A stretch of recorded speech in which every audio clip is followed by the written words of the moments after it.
कभी ये इलाका बहती नदियों की वजह से हरा भरा था।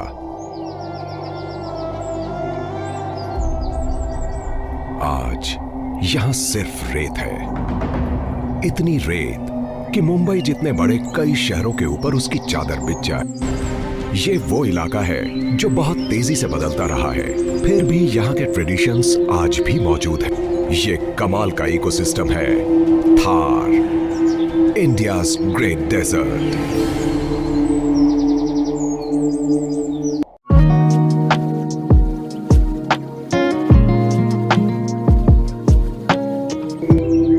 रात के वक्त स्पेस से इंडिया साफ नजर आता है।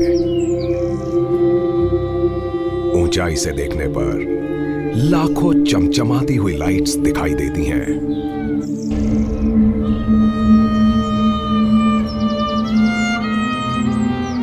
इन इलाकों में रोशनी सिर्फ नेचर से आती है।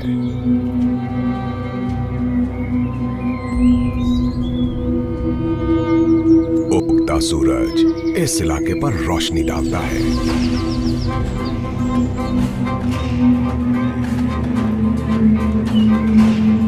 थार डेजर्ट इंडियन सब कॉन्टिनेंट के पश्चिमी हिस्से में लगभग 2 लाख स्क्वायर किलोमीटर के इलाके में फैला हुआ है।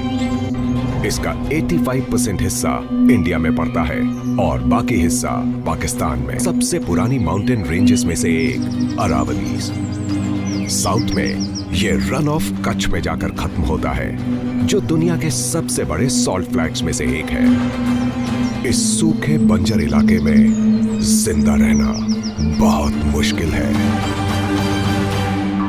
थार दुनिया का सबसे डेंसली पॉपुलेटेड डेजर्ट भी है।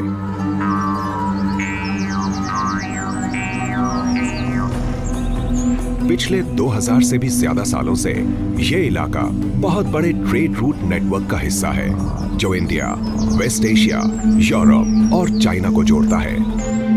जोधपुर को थार का गेटवे कहा जाता है।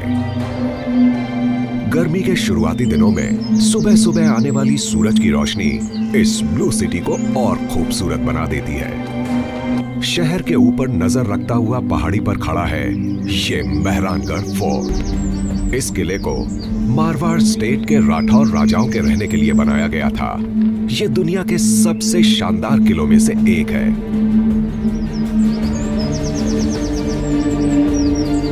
ये फोर्ट इतना ड्रामेटिक है कि यहाँ बॉलीवुड ही नहीं बल्कि हॉलीवुड की भी कई फिल्मों की शूटिंग हुई है, जैसे बैटमैन जैसी सुपरहिट फिल्म। साइंटिस्ट्स ने यह प्रूव किया है कि यह कभी बहुत बड़े वॉल्केनो का हिस्सा हुआ करता था, जिसके इरप्शन की वजह से सुपरहीटेड ऐश आसमान में बादलों की तरह छा गई और जब वो ऐश जमीन पर आई तो जमकर रॉक में बदल गई। लेकिन उस वॉल्केनो इरप्शन के बाद भी काफी कुछ हुआ। अगर आप टाइम को करोड़ों साल पहले ले जाएंगे तो पता चलेगा कि इंडिया आज जहां मौजूद है उससे बहुत ज्यादा साउथ की तरफ हुआ करता था। पिछले करोड़ों सालों में ये लैंड नॉर्थ ईस्ट में यूरेशिया की तरफ खिसकी।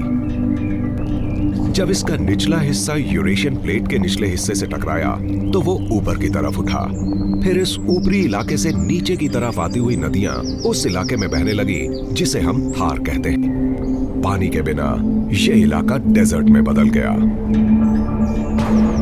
लेकिन बहुत से लोग इस मेहरानगढ़ हिल से जुड़ी हुई माइथोलॉजिकल स्टोरी पर विश्वास करते हैं। वो इसे भाकुर चिड़िया या चिड़ियों वाली पहाड़ी के नाम से बुलाते हैं।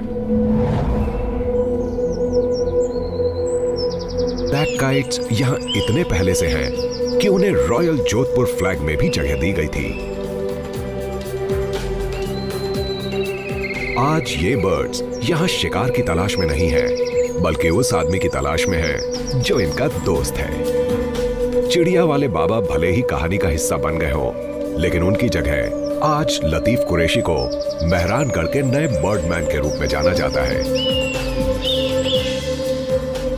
वो जैसे ही अपने छोटे भाई के साथ पहाड़ी की तरफ चढ़ते हैं, वहां सैकड़ों की तादाद में ब्लैक काइट्स जमा हो जाती हैं।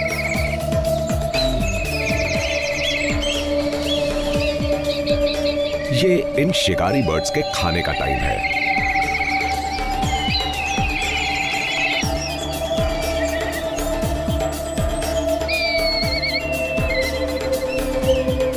कुरैशी अपने खानदान की उस पीढ़ी का हिस्सा है जो जोधपुर के भूतपूर्व राजाओं की तरफ से दी गई इस जिम्मेदारी को निभाता चला आ रहा है। ये एक अहम जिम्मेदारी है क्योंकि ये बर्ड्स मेहरानगढ़ की लोक कथाओं का हिस्सा है।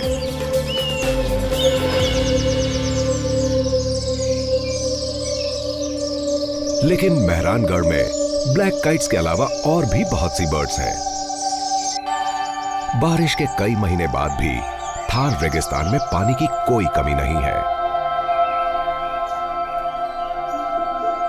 और इसी वजह से एशियन कॉन्टिनेंट के तमाम मेहमान यहां आते रहते हैं। सर्दियों के मौसम में डेमोसेल क्रेन्स यहां पहुंचते ही जोर जोर से चिल्ला के अपने आने की खबर देते हैं। ये मंगोलिया और नॉर्थ ईस्ट चाइना जैसी दूर जगहों से माइग्रेट करके यहां आते हैं और कई बार 4000 किलोमीटर से भी लंबा सफर तय करते हैं। इन बर्ड्स को नेचुरल वर्ल्ड का ऐसा एथलीट कहा जा सकता है जिनमें सबसे ज्यादा सहन शक्ति होती है। ये इंडिया की तरफ आने का सीधा रूट पकड़ते हैं, चाहे इसके लिए हिमालय की कुछ सबसे ऊंची चोटियों को ही क्यों न पार करना हो। इसके लिए इन्हें 26,000 फीट की ऊंचाई पर भी उड़ना पड़ता है, यानी माउंट एवरेस्ट से सिर्फ 3,000 फीट नीचे। इतने मुश्किल माइग्रेशन के लिए इन्हें काफी लंबे समय तक बिना कुछ खाए पिए रहना पड़ता है, यहां तक कि ये सो भी नहीं पाते। आज ये इस तालाब के किनारे जमा हुए हैं।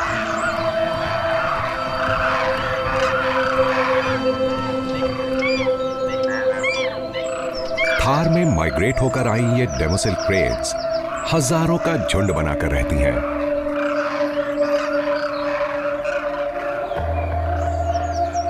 एक और विंटर माइग्रेंट स्टेप ईगल तालाब पर नजर रखे हुए है।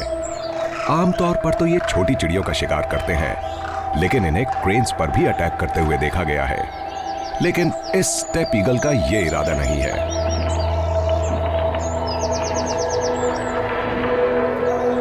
क्रेन्स झुंड में खुद को सुरक्षित महसूस करते हैं, लेकिन फिर भी हमेशा सावधान रहते हैं क्योंकि रेगिस्तान शिकारियों से भरा पड़ा है। ये प्यासे हैं, लेकिन पहला कदम कौन आगे बढ़ाएगा? एक बहादुर क्रेन सबसे पहले आगे बढ़ता है। लीडर मिलते ही बाकी उसके पीछे पीछे चल देते हैं।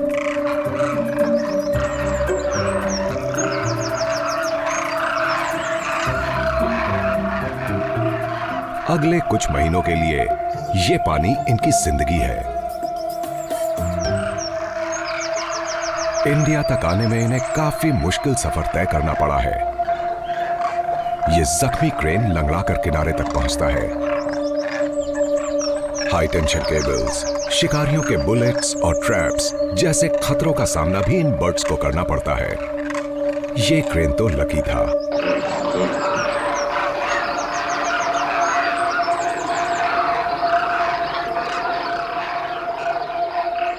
छोटे मेल्स थोड़ी दूरी बनाए रखते हैं। उन्हें झुंड की फीमेल के साथ मेट करने का हक पाने के लिए लड़ना होगा। लेकिन मुखिया मेल के 2 फीट लंबे सर्पीले सींग लड़ाई में बहुत खतरनाक साबित हो सकते हैं। टूटी हुई सींग वाला छोटा हिरन बहुत डरा हुआ है। ऐसा लगता है कि लड़ाई के दौरान उसकी ये सींग टूट गई होगी। शाम होते ही काले हिरण खुले मैदानों में चले जाते हैं, जबकि डेमोसेल क्रेन्स अब भी पानी में रुके रहते हैं।